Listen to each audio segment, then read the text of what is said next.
राऊत साहेब, काल मनसे नेत्यांची थेट उद्धव ठाकरेंसोबत बैठक झाली मातोश्रीवरती. जागा वाटतं तर पिढा काही सुटत नाहीये. चुकीची माहिती आहे तुमच्याकडे. मनसे आणि शिवसेनेच्या बैठका या होतच असतात. राष्ट्रवादी काँग्रेस आणि शिवसेनेच्या बैठका सुरू आहेत.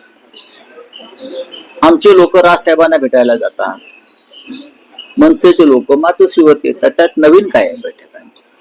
आणि कोणताही तिढा वगैरे नाही. शिवसेना आणि महाराष्ट्र नवनिर्माण सेनेमध्ये जागा किंवा अन्य गोष्टीवरून तुम्ही जो म्हणताय तिढा पेच असं काही नाही. सगळं सुरळीत आहे, दिसेल तुम्हाला. किती जागांवर एकमत झालेलं आहे? कशाला पाहिजे? कशाला पाहिजे किती जागा? आमच्या दोघांमध्ये किती जागा विषयच नाहीये. हे स्वतः माननीय राज ठाकरे यांनी वरळीतल्या पत्रकार परिषदेत सांगितलं. जागा किती आणि आकडा किती ह्याच्यामध्ये कोणीच पडत नाही. शेवटी जे काही राहणार आहे ते शिवसेना मनसे या एका कुटुंबात राहणार. दादर शिर्डी हे 2 दिवस बाकी आहेत. 2 तास असले, 2 तास की आवश्यकता नाही, पण कार्यकर्त्यांमध्ये कन्फ्युजन यामुळे कार्यकर्त्यामध्ये कन्फ्युजन जे काय आहे ते काय इलेक्ट्रॉनिक मीडियाच्या चॅनलमध्ये जाऊन ते उभे आहेत का? आम्ही कन्फ्युज आहोत सांगायला? आमच्याकडे येतील ना. कोणी कन्फ्युज नाही. प्रत्येकाला कोणी निवडणुका लढायच्या आहेत, कोणी अर्ज भरायचे आहेत, त्या संदर्भात सूचना गेलेल्या आहेत. त्यांना एबी फॉर्म आज मिळणार आहे. अशा 3-4 जागांवरती पिढा, त्याच्याबद्दलच काय असं कोणी अधिकृतपणे सांगितलंय का आमच्याकडून किंवा राजसाहेबांकडून? मला असं वाटत नाही. जे तुमचे स्पेक्युलेशन्स आहेत, दादर असेल, माहीम असेल, भांडूप असेल, विक्रोळी असेल, मुलुंड असेल, आमच्यातला विषय असेल तर आम्ही सोडवायला समर्थ आहोत ना. कार्यकर्ते असतात दोन्ही पक्षाचे, इतर काही लोक असतात, प्रत्येकाची इच्छा निवडणूक लढण्याची असते. त्यांना समजवावं लागतं की ह्या वेळेला मुंबईची लढाई ही मराठी माणसाच्या अस्तित्वाची, अस्मितेची लढाई आहे. आणि कार्यकर्ते समजून घेत आहेत आणि चांगल्या प्रकारे चाललेलं आहे. कोणी कोणाकडे जाऊन रडत नाहीये. दुसऱ्या बाजूला सर, काल दिल्ली भाजपचे अध्यक्ष अमित शहा आणि महायुतीच्या नेत्यांनी स्पष्ट केलं की 207 जागांवरती आमचा निर्णय झाला. 20 जागांचा हा त्यांचा आघाडीचा. अधिकृतपणे कधीपर्यंत होऊ शकतो? आमचं अधिकृत अनधिकृत काय नाही.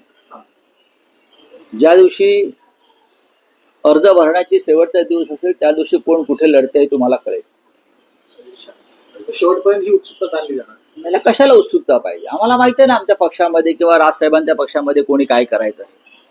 दोन्ही पक्षामध्ये कमालीचा समन्वय आहे, नेत्यांमध्ये समन्वय आहे. एकमेकांशी आम्ही कधीही जाऊन चर्चा करू शकतो, बोलू शकतो. अजून काय हवं? युतीमध्ये कोणताही तणाव नाही.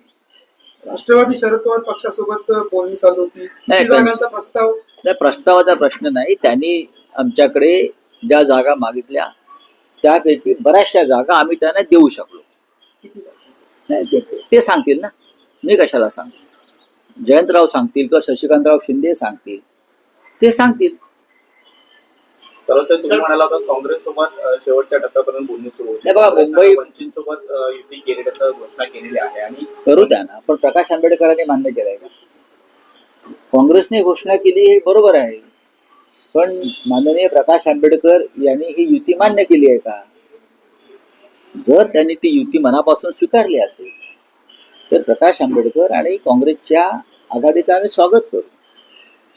प्रकाश आंबेडकरांसारखी ताकद जर काँग्रेसला मिळत असेल तर नक्कीच आनंद आहे. आम्ही लोकसभेला प्रयत्न केला, विधानसभेला प्रयत्न केला, पण आम्हाला यश मिळू शकलं नाही. खरं म्हणजे डॉक्टर बाबासाहेब आंबेडकर या महामानवानं संयुक्त महाराष्ट्राच्या लढ्यामध्ये मुंबई ही मराठी माणसाचीच आहे हे केंद्राला आणि महाराष्ट्र द्रोह्यांना पटवून देण्यासाठी शर्त केली. आणि मुंबई महाराष्ट्राला आणि मराठी माणसाला मिळण्यामध्ये डॉक्टर बाबासाहेब आंबेडकरांचंही मोठं योगदान आहे. त्याच्यामुळे प्रकाश आंबेडकरांना सुद्धा ही मुंबई मराठी माणसाच्या ताब्यात राहावी असं वाटायला कोणती अडचण आहे असं मला वाटत. आणि वारंवार प्रकाश आंबेडकर यांनी सुद्धा मुंबईवर मराठी माणसाचा हक्क असल्याचं जे मत आहे डॉक्टर आंबेडकरांचं ते अधोरेखित केलेलं आहे. काँग्रेसबरोबर राहून मुंबई महाराष्ट्रात राहणार असेल, लढायला सगळे तयार असतील, तर आम्ही या लढाईचं पण स्वागत करू. पण मुंबईच्या या मुद्द्यावरती काँग्रेसला सोबत घेऊन या सगळ्यावरती एकमत का नाही झालं? प्रकाश आंबेडकर यांच्यासोबत नाही, हा काँग्रेसचा प्रश्न आहे. एकमत का झालं नाही? आम्ही काँग्रेसला त्यांना हव्या असलेल्या जागा द्यायला तयार होतो. काँग्रेसला ज्या जागा हव्या आहेत, जे काँग्रेसचे बालेकिल्ले आहेत, ते देण्यासंदर्भात आमच्यात एकमत होतं. स्वतः राज ठाकरे यांची सुद्धा तीच भूमिका होती, सगळ्यांनी एकत्र राहावं. पण राज ठाकरे आहेत म्हणून आम्ही नाही, ही भूमिका योग्य नाही. आम्हाला भारतीय जनता पक्षाच्या राक्षसांचा पराभव करायचा. सर, बारामतीमध्ये आज दोन्ही पवार बंधू आहे, पवार कुटुंब आहे, एकत्र येत आहेत. एआयच्या नवीन इमारतीच्या उद्घाटनासाठी गौतम अदानी तिथे उपस्थित राहणार. मग तुम्ही एकीकडे त्याच्यावरती अदानींना शिवाय देतात, त्याला सोडून एका बाजूला तुम्ही महाविकास शब्द आघाडी जपून वापरा. शिवाय हा शब्द चुकीचा आहे. आम्ही आमची भूमिका मांडतो. मुंबईवर ज्या पद्धतीनं एक उद्योगपती ताबा मिळवतोय, मोदींचा मित्र आणि भाजपचा मित्र, त्याच्यावरती आमचा तात्विक आणि नैतिक विरोध आहे. आणि ही लढाई जी मुंबईची आहे, गौतम अडाणी यांच्या मुंबई ताब्यात घेण्याच्या विरुद्ध आहे, जी भारतीय जनता पक्षाच्या मदतीनं मुंबई गिळण्याचा प्रयत्न होतो. हा, ते उद्योगपती आहे, अनेक उद्योगपती आहे, पण त्यांच्या पद्धतीनं हव्यास कोणी मला कुठला इतर उद्योगपतीनं मुंबईच्या बाबतीत दाखवल्याचं दिसलं नाही त्या वर्षामध्ये. टाटा, बिर्ला, अंबानी, अनेक उद्योगपती मुंबईमध्ये बिल्डर येऊन गेले. पण ज्या पद्धतीनं अडाणींना मुंबई गिळण्यासाठी उत्तेजन दिलं जात आहे, हे मुंबईसाठी आणि मराठी माणसासाठी अत्यंत घातक आहे. अदानीच्या बाबतीत एका बाजूला ही सगळी भूमिका असताना पवारांची त्यांची जवळीक सातत्यानं हा त्यांचा प्रश्न आहे. शरद पवार आणि गौतम अडाणी यांचे संबंध हे राजकीय नाही आहेत, कौटुंबिक आणि व्यक्तिगत आहे. आपल्या कार्यक्रमाला कोणाला बोलवायचं हा ज्याचा त्याचा प्रश्न आहे. त्यांनी गौतम अडाणींना बोलवलं असेल आणि त्यासाठी पवारांचं अख्खं कुटुंब, ज्यांनी पक्ष फोडला ते अजित पवार सुद्धा उपस्थित असतील, तर तो त्यांचा व्यक्तिगत प्रश्न आहे. कुठेतरी या सगळ्या भूमिकेमुळे कुठेतरी या भूमिकांमुळे इंडिया आघाडीची तुमची आहे, त्यामध्ये कुठेतरी मतमतांतर आहेत असं दिसतं सातत्यानं. त्याच गौतम अदानींच्या गाडीचं सारथ्य आज पुन्हा एकदा रोहित पवारांकडनं केलं जातं. रोहित पवारांना प्रश्न विचारा. तुमचे मित्रपक्ष पवारांचा पक्ष फोडण्यामध्ये गौतम अडाणींच्या भावाचा सहभाग होता अशी माझी तेव्हा माहिती होती. अजित पवारांना पक्षातून फोडण्यात अडाणी होते अशी तेव्हा मी माहिती ऐकली आणि वाचली. आता खरं खोटे ते सांगतील. बोलिए क्या है? राऊत साहेब, आणखी एक प्रश्न. अजून एक प्रश्न आहे. कांग्रेस के नेता दिग्विजय सिंह ने पोस्ट किया है आरएसएस और बीजेपी को लेकर, उसमें उनकी संगठन की प्रशंसा की है, जिसे लेकर जो है राजनीति शुरू हो गई है.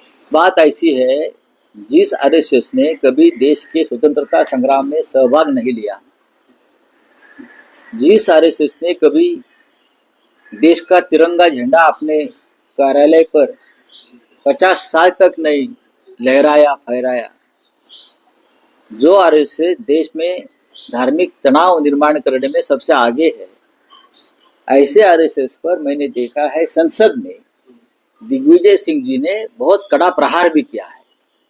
तो अचानक ये क्या हो गया?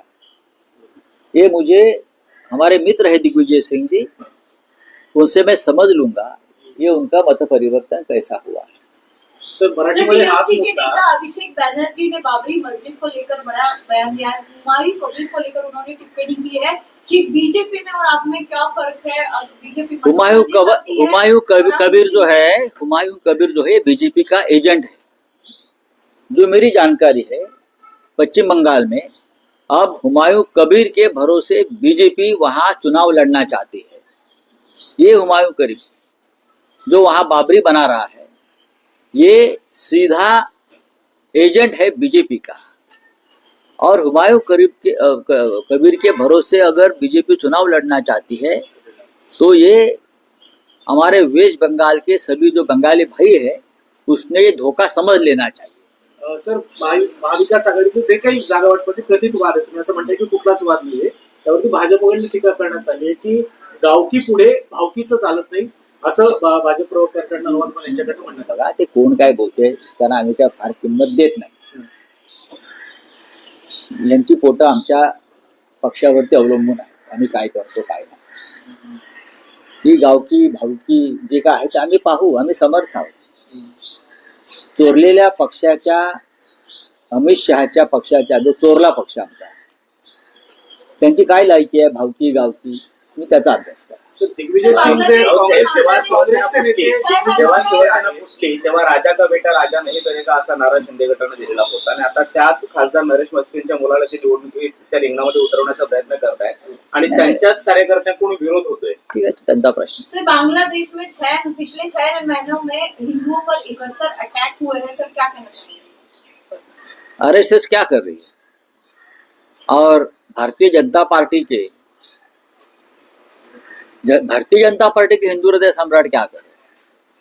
यहाँ हिंदू मुसलमान कर रहे हैं भारत में चुनाव लड़ने के लिए, और बांग्लादेश में हिंदुओं की कत्लेआम हो रहा है. हिंदू मंदिर तोड़े जा रहे हैं.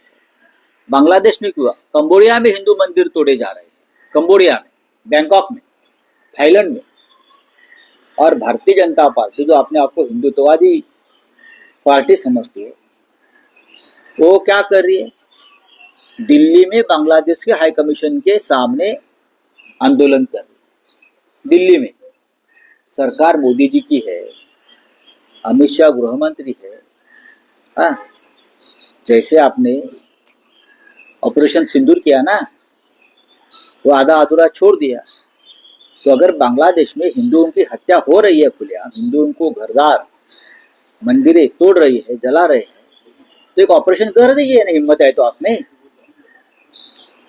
कर लीजिए. आपको किसने रोका है? ये ढोंगी हिंदुत्ववादी है, ये असली हिंदू नहीं है, ये बोगस लोग हैं. ये राजनीति के लिए हिंदुत्व का प्रयोग और उपयोग करते हैं. Thank you.